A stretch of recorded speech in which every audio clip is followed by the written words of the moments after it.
Good morning बच्चों, मैं अनुभा। आपको पता है बायोलॉजी वाली अनुभा मैम के नाम से मेरा यूट्यूब पे चैनल चलता है। ठीक है, हम लोग क्या कर रहे हैं, अभी क्लास 12th की जेनेटिक्स कवर कर रहे हैं। जेनेटिक्स में मॉलिक्यूलर बेसिस ऑफ इनहेरिटेंस वाला चैप्टर हम लोगों ने स्टार्ट किया था। उसमें से भी हम लोग अब क्या बचा है, human genome project and DNA fingerprinting. Rest of portion हम लोग कंप्लीट कर चुके हैं। ठीक है, तो ह्यूमन जीनोम प्रोजेक्ट जो है कब लॉन्च हुआ, किस कौन से जो है कंट्री इन्वॉल्व थी, क्या गोल्स थे, वो सब आज के लेक्चर में हम लोग डिस्कस करेंगे। ठीक है, वैसे आपको समझ के आ रहा है कि ह्यूमन जीनोम प्रोजेक्ट, एक तो इसकी रिक्वायरमेंट क्या पड़ी बच्चों ह्यूमन जीनोम प्रोजेक्ट की। अभी जब हम लोगों ने सीक्वेंस देखे कि पर्टिकुलर ये न्यूक्लियोटाइड जो है वो इस जीन्स को कोड कर रहे हैं, सपोज दैट ATTACGTA, ठीक है, ATTCG sorry CGTA, ATTGCGTA, ATTTCGTA। इस पूरे सीक्वेंस में अगर मैं आपको बताऊं कि ये सीक्वेंस जो है ये एक ऑर्गन उसका है, इंडिविजुअल का, ये सेकंड का है, ये थर्ड का है और ये फोर्थ का है। राइट बच्चों, तो अगर ऐसा है तो क्या है कि इसमें देखिए ये इतना पोर्शन, ये पोर्शन, ये पोर्शन, ये पोर्शन और ये पोर्शन क्या है बच्चों, ये हमारा बिल्कुल एग्जैक्ट कॉपी है ना। अगर हम इस पोर्शन को, एक सिंगल न्यूक्लियोटाइड बेस पेयर जो है उसको हटा दें तो क्या है कि सारे सीक्वेंस जो है वो सेम है। ऑर्गेनिज्म 1 2 3 4, ठीक है, 4 इंडिविजुअल्स को मैंने लिया है कि इन चार इंडिविजुअल्स में से ये पूरे सीक्वेंस जो अभी एक पर्टिकुलर एक मैंने सीक्वेंस लिखा है उसमें ये सारा सेम है, बस एक पर्टिकुलर पॉइंट पे जो है वो आपको डिफरेंसेस मिल रहे हैं। तो ह्यूमन जीनोम प्रोजेक्ट में का टारगेट क्या था बेटा, जितने हमारे जीन्स हैं उनको आइडेंटिफाई करना, उनमें जो नाइट्रोजनस बेस सीक्वेंस प्रेजेंट है उसको आइडेंटिफाई करना, और पर्टिकुलर कौन सा कितना पोर्शन कोडिंग है, कितना जो है वो सिमिलर है, ये सारी चीजें जो है वो हमें इसमें देखनी है ह्यूमन जीनोम प्रोजेक्ट में। ठीक है, तो देखिए बच्चों, जो फर्स्ट पोर्शन है पहले तो देख लीजिए लॉन्च कब हुआ था। ह्यूमन जीनोम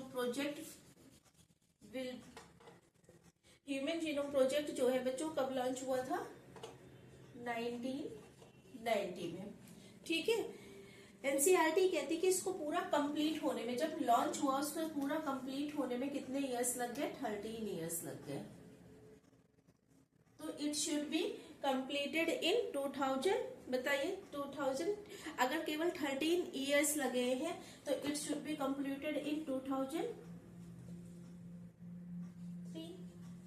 ठीक है, ये तो जो है लॉन्च और कंप्लीटेड ईयर है। अब इसको देख लिए, एनसीईआरटी कहती है कि ह्यूमन जीनोम प्रोजेक्ट जो है वो कैसा प्रोजेक्ट है, एक मेगा प्रोजेक्ट है। क्यों मेगा प्रोजेक्ट है अभी डिस्कस कर रहे हैं। देखिए, हमें पता है कि जो हमारे पास बेस पेयर है वो कितने हैं, ह्यूमन बीइंग की बात कर रहे हैं, 3 × 10⁹ बेस पेयर्स जो है वो है। ठीक है, एस्टिमेटेड कॉस्ट जो थी वो यूएस का डॉलर जो है वो यूएस के डॉलर की कॉस्ट थी कितनी, 3 यूएस डॉलर जो है वो किसके लिए थे बेटा, पर बेस पेयर। हर बेस पेयर के लिए जो है वो 3 यूएस डॉलर जो है वो एस्टिमेटेड कॉस्ट थी। ठीक है, और टोटल हमारे पास कितने बेस पेयर हैं बच्चों, अगर हम ह्यूमंस की बात करें, ह्यूमन जीनोम प्रोजेक्ट है, आपको पता है ह्यूमन में टोटल 3 × 10⁹ जो है वो बेस पेयर है। एक सिंगल बेस पेयर की जो है कॉस्ट वो 3 यूएस डॉलर आ रही थी। तो आप सोच सकते हैं कि टोटल जो कॉस्ट है वो किस में जाएगी बेटा, बिलियंस में। Right, that's why it is known as mega project. इसलिए हमने इसको क्या बोला बच्चों कि ये हमारा मेगा प्रोजेक्ट प्रोजेक्ट है। ये तो बेटा कॉस्ट की बात हो गई कि कितनी कॉस्ट जो है वो एस्टिमेटेड कॉस्ट जो है वो एज्यूम की गई थी। लेकिन अब सोचिए इतना ह्यूज अमाउंट का डेटा है 3 × 10⁹, ठीक है। तो अगर इतने ह्यूज अमाउंट के डेटा को आप स्टोर कैसे करेंगे, आप उसको रिट्राइव कैसे करेंगे। उसको रिट्राइव मीन्स अगर सपोज अभी अगर मैं आपको बुक्स में बताऊं तो बुक्स की भी कैलकुलेशन एनसीईआरटी ने दी है, इसलिए वो डेटा भी हमारे लिए इंपॉर्टेंट हो जाता है, वो भी हम डिस्कस करेंगे। लेकिन अगर हम उसको किसी सपोज दैट किसी कंप्यूटर में स्टोर कर रहे हैं, तो जब कंप्यूटर में उसको स्टोर कर रहे हैं, फिर ऐसा तो नहीं कि हम उसको स्टोर करके ऐसे ही छोड़ देंगे, उसकी एनालिसिस करेंगे। उसको एनालिसिस करने के लिए हमें उसको फिर से रिट्राइव करना पड़ेगा, देखना पड़ेगा, उसको निकालना पड़ेगा। तो इन सब के लिए बहुत जो टूल्स की रिक्वायरमेंट थी, सॉफ्टवेयर जो है इंजीनियर्स की रिक्वायरमेंट थी, और एक अच्छे खासे नॉर्मल कंप्यूटर नहीं कर पाएगा बेटा इतनी डेटा हैंडलिंग जो है। तभी उस टाइम पे ही एक ब्रांच जो है ह्यूमन जीनोम प्रोजेक्ट ही क्लोजली एसोसिएटेड है एक ब्रांच की ओरिजिन से, दैट इज बायो इन्फॉर्मेटिक्स। ठीक है, बायो इन्फॉर्मेटिक्स बच्चों मेरी खुद की ब्रांच है, मैंने इसी में एमटेक और एमएससी करा हुआ है। अब देखिए बायो इन्फॉर्मेटिक्स में इसमें क्या है, हम पहले ह्यूमन जीनोम प्रोजेक्ट जो है उसका डेटा क्या करेंगे, स्टोर करेंगे। किसकी हेल्प से, बायो इन्फॉर्मेटिक्स में। ये बायोलॉजी की साइंस है जो कंप्यूटर के सॉफ्टवेयर से डील करती है। और ह्यूमन जैसे सपोज दैट अगर हम लोग कोई काम कर रहे हैं, उसको वो काम कंप्लीट करने में अगर हम उस भी को काम को कंप्यूटर से करेंगे तो जल्दी कंप्लीट हो जाएगा। अभी देखिए सिर्फ टाइमिंग की ही इश्यू नहीं है, सिर्फ टाइम की ही बात नहीं है। क्या देखिए एनसीईआरटी कहती है अगर 1000 पेज की एक बुक है, ठीक है, कितने पेज की एक बुक है, 1000 पेज की। उस 1000 पेज की हर पेज में मींस इंडिविजुअल पेज में अगर जो है 1000 लेटर्स लिखे हैं, ठीक है, तब अगर 1000 पेज की बुक है और उस 1000 पेज की बुक में 1000 लेटर्स लिखे हैं हर पेज में, पर्टिकुलर हर पेज में, तो इस तरह की टोटल कितनी बुक्स बनेंगी, इस तरह की टोटल कितनी बुक्स बनेंगी, 3300 बुक्स। ठीक है, अगर आपके पास कोई एक बुक है जिसमें 1000 पेज है, उस 1000 पेज की बुक में से हर एक पेज में 1000 लेटर लिखे हुए, तब भी जाके जो है वो कितनी बुक्स बनेंगी बेटा, 3300 बुक्स जो है वो बनेगी।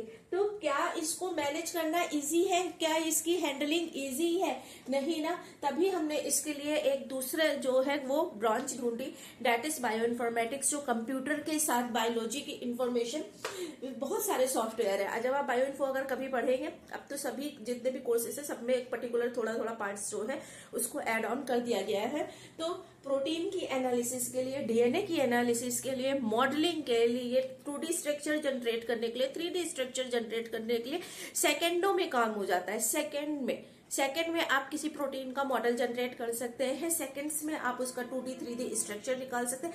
क्या इतना इजी था? नहीं था। तो उसी के लिए हमको क्या रिक्वायर पड़ी बेटा, बायो इन्फॉर्मेटिक्स की। तो बायो इन्फॉर्मेटिक्स के थ्रू जो है हम क्या करेंगे, डेटा स्टोर करेंगे, उसको रिट्राइव करेंगे। केवल स्टोर ही तो नहीं करना है, अगर हम उसे एनालाइज नहीं कर रहे हैं, पर्टिकुलर टाइम पे एनालाइज नहीं कर रहे हैं, तो उसको स्टोर करने से क्या फायदा, वो तो एक गार्बेज हो गया ना। तो और उसकी एनालिसिस करेंगे,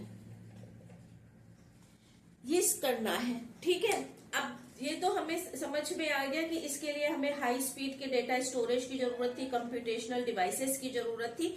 उसको किसने फुलफिल किया, उस रिक्वायरमेंट को, जो हाई स्पीड की डेटा एनालिसिस को और कंप्यूटेशनल डिवाइस जो हमें रिक्वायर्ड थी, इससे ओवरकम करने के लिए, ये जो हैंड रिटन वर्क था, इससे ओवरकम करने के लिए, तो इस पूरी चीज को जो है वो किसने जो है वो कंप्लीट किया, बायो इन्फॉर्मेटिक्स ने।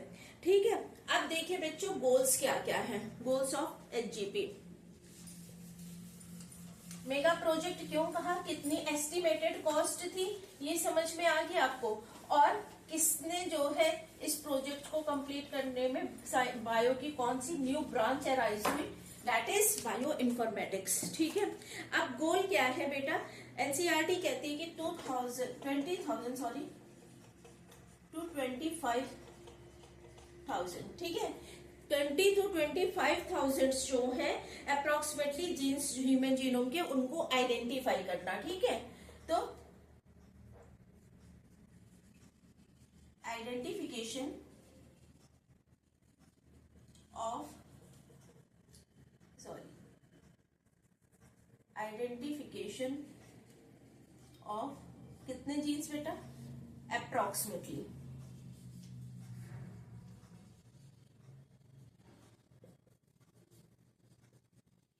किसमें? ह्यूमंस में। ये आपको पता है ह्यूमंस की बात हो रही है। ठीक है, फिर इतने जीन्स में से बेटा हमें सीक्वेंस निकालना है। किसका सीक्वेंस निकालना है बच्चों? जो अभी हम लोगों ने देखा कि हमारे पास कितने बेस पेयर है, 3 × 10⁹ बेस पेयर्स प्रेजेंट है ना, 9 बेस पेयर्स। तो हमें इन बेस पेयर्स का सीक्वेंस आइडेंटिफाई करना है।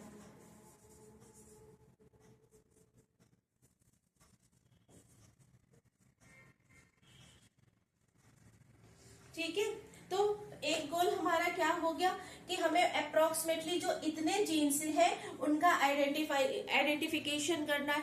कितने जीन्स है बेटा? अप्रोक्सीमेटली 20,000 to 25,000 जो है वो अप्रोक्सीमेटली इतने जीन्स को आइडेंटिफाई करना है। एज वेल एज हमें क्या करना है, 3 × 10⁹ बेस पेयर्स जो है हमें उसको आइडेंटिफाई करना है, उसका सीक्वेंस कि वो किस सीक्वेंस में प्रेजेंट है हमारे डीएनए में। ठीक है, इसके बाद जब हमने ये सीक्वेंस आइडेंटिफाई कर लिया, उसके बाद हमें क्या करना है बच्चों? हमें करनी है इसको स्टोर करना है। किसमें स्टोर करेंगे? डेटाबेस में स्टोर करेंगे। डेटाबेस कुछ नहीं है, इस तरह से आप सपोज मैं आपको समझा रही हूँ बस कि यहाँ पे जो है डिफरेंट कॉलम्स होंगे, यहाँ पे कुछ एंटिटीज लिखी होगी, उनकी प्रॉपर्टीज लिखी होगी। कि सपोज दैट अगर मैं यहाँ पे बोल रही हूँ कि कोई ऑर्गेनिज्म 1 है, उसमें डीएनए के सीक्वेंस क्या है, ठीक है, कितने बेस पेयर प्रेजेंट है, कितना जो है वो लेंथ है डीएनए की। इस तरह से मीन्स अगर आप टेबुलर फॉर्म में कोई डेटा को स्टोर कर रहे हैं कंप्यूटर में, तो आप बस इतना भी समझ लीजिए, इससे ज्यादा आपको समझने की जरूरत नहीं है कि ये जो सीक्वेंस हमने आइडेंटिफाई किया बेटा, इसको हम स्टोर करेंगे। किसमें स्टोर करेंगे बच्चों? जो इसको स्टोर करेंगे, किसमें स्टोर करेंगे? डेटाबेस में। एक टेबुलर फॉर्मेट में एक जो है उसमें स्टोर कर देंगे जितनी भी इंफॉर्मेशन हमने रिट्राइव की कि पर्टिकुलर इतने जीन्स है, इसका ये सीक्वेंस है, हम लोग ये जो है ये स्टोर कर लेंगे। कहाँ पे स्टोर कर रहे हैं? डेटाबेस में। डेटाबेस का मतलब क्या है? कंप्यूटर में। ठीक है, अब क्या करेंगे? स्टोर तो कर लिया, लेकिन स्टोर करना ही थोड़ी ना हमारा पर्पस था। हमारा पर्पस क्या था? हमारा पर्पस था कि इनकी एनालिसिस करना। तो हम क्या करेंगे? डिजाइन करेंगे, इम्प्रूव। देखिए, या तो आपके पास ऑलरेडी डिजाइन होते, लेकिन उस समय जो डिजाइन थे हम क्या करते? उसमें और मॉडिफिकेशन करते ना। तो improve tools for analysis of this storage. ठीक है, जो भी हम लोगों ने डेटाबेस में स्टोर किया है, improve tools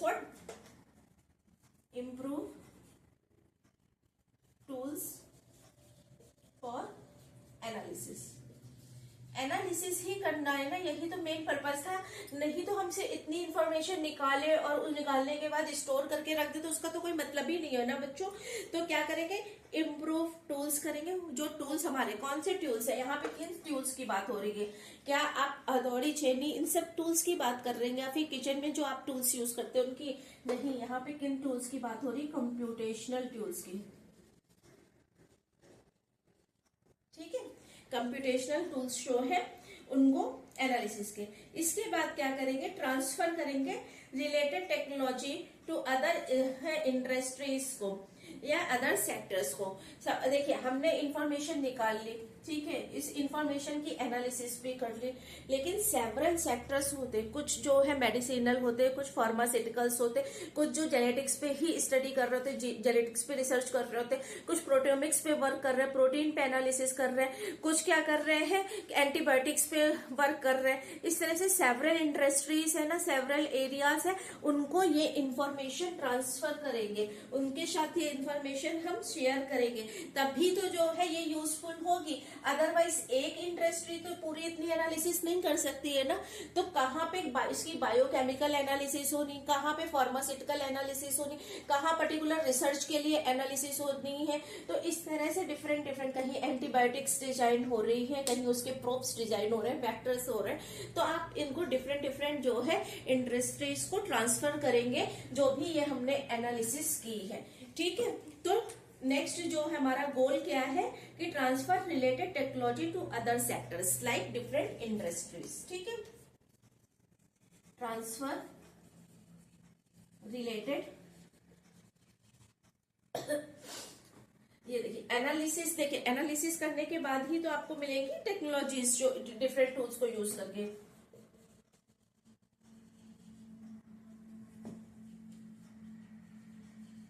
technology to different industry.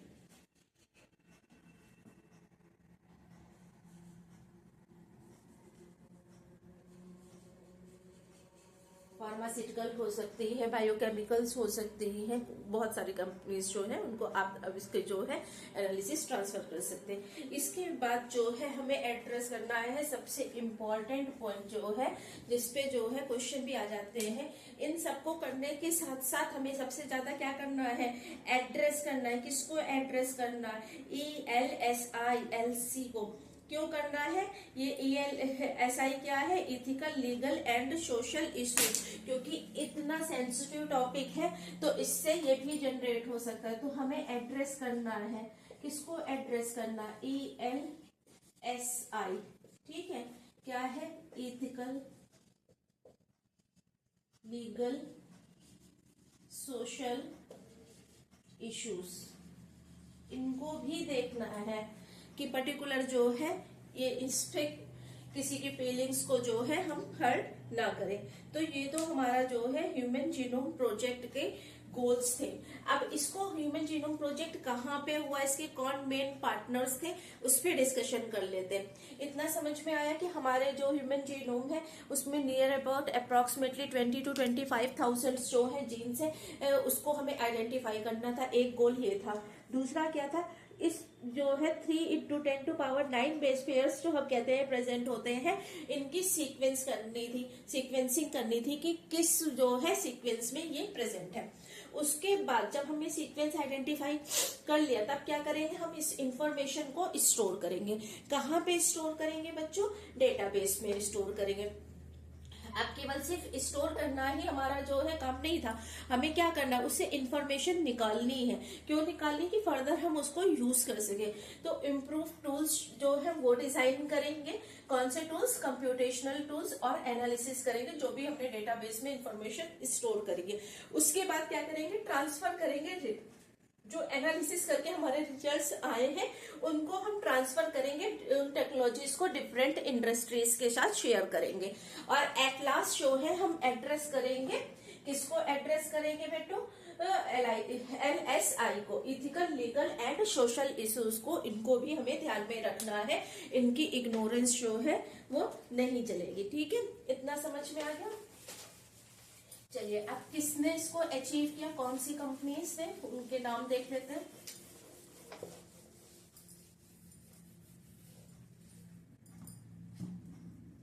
देखिए यूएस की थी, 2 डिपार्टमेंट यूएस के जो है वो है डिपार्टमेंट ऑफ एनर्जी,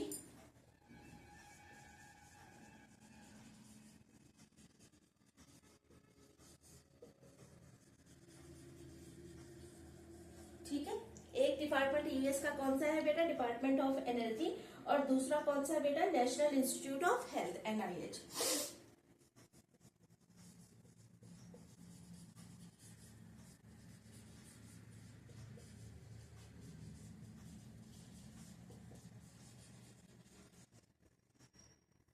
ये दोनों कहाँ के हैं, यूएस के हैं।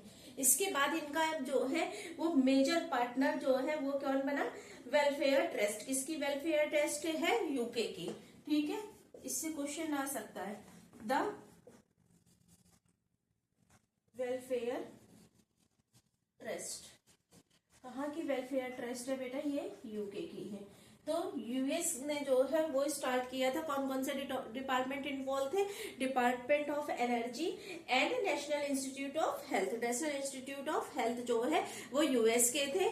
आपसे क्वेश्चन आ सकता है कि ये कहाँ का था, ये कहाँ का था, ये कहाँ का था। तो वेलफेयर ट्रस्ट जो है वो किसकी है? यूके की है। इसके बाद इसमें और भी जो है वो कंट्रीज जुड़ती चली गई, जापान, फ्रांस, जर्मनी, चाइना और अदर। तो कौन कौन सी कंट्रीज? Japan, France, Germany,